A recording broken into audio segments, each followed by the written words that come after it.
Viewers, let's watch this video.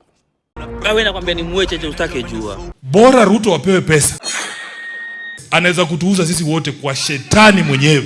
Oh my God. Sahi amepewa pesa na Marekani, wanamwambia Marekani wenyewe wanasema tunajua wale watu wako na hiyo ugonjwa wa Ebola ni watu wetu. They are American citizens. But they are not being allowed back into their own country because the American people need to be protected from Ebola. Then there is this character somewhere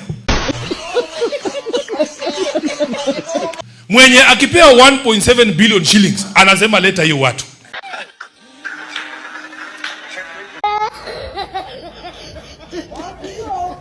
Nasikia Ebola imekuja. Nasikia inatoka Amerika sasa watengeneze hapa hospitali Kenya.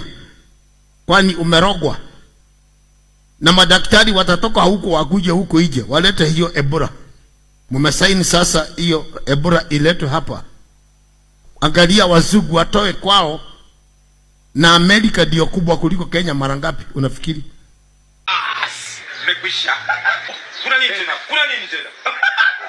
If America are not sure they can handle that outbreak, what about Kenya, where we are unable to handle malaria? The Americans themselves are sending away their own citizens.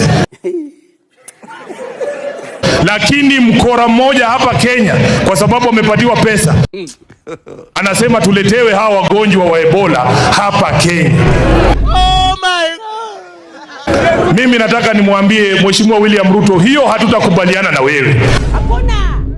Ashindwe. Hawezi kutuletea ugonjwa hapa na wewe tunajua hauna ule uwezo hata kutatua malaria.